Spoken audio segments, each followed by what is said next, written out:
A tutti il buon pomeriggio dall'ippodromo Arcoveggio, convegno di corse del 28 dicembre 2025, ultimo convegno dell'anno. Si parte con una maiden per cavalli di 2 anni, tutte femmine in 8 al via, Idromica Cub, Indiana Pal Cav, Incantevole Magia, Intelligenzia, Iguana Spritz, Italia d'Alvio in prima fila, Itaca DVS, Ida Trio in seconda. Favore in chiusura per la debuttante Indiana Pal Cav, numero 2. Parte sollecita Incantevole Magia che conquista il comando proprio su Indiana Pal Cav, mentre ha sbagliato Idromica Cab. Rimane all'esterno invece Intelligenzia che Numero 1 Idromica Cab va ad squalificato. impegnare Incantevole Magia per avvantaggiarsi dopo 250 metri e passare a condurre in 300 esatti.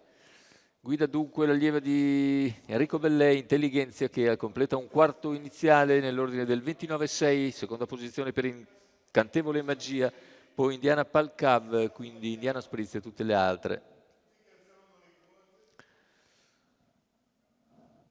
Completamento della curva e dei primi 600 metri di gara, 46 per Intelligenzia che guida su Incantevole Magia.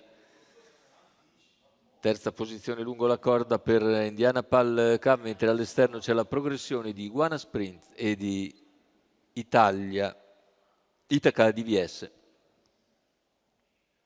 Chiude il gruppetto Ida Trio, intanto gli 800 in 1, 2, 4. Ed è sempre Numero 6 Italia d'Alvio squalificato. Intelligenzia a comandare la gara al chilometro in 1,18,5. Intanto lo squalifica anche per Italia d'Alvio. E viene via in terza ruota a questo punto Itaca DVS. Itaca DVS prova a sorprendere Iguana Spritz che però si oppone, mentre prova a spostare ai 400 finali dalla terza posizione in corda anche Indiana Palcav che non aveva spazio.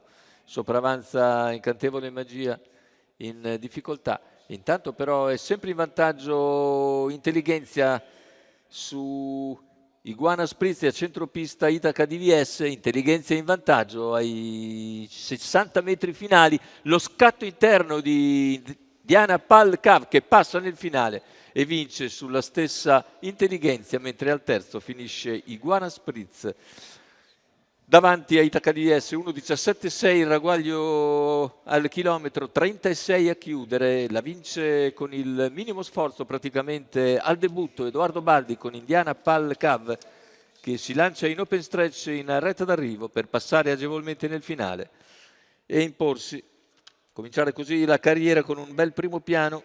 Indiana Pal Cav, Edoardo Baldi al training e in salchi per conto della scuderia Fantuscania.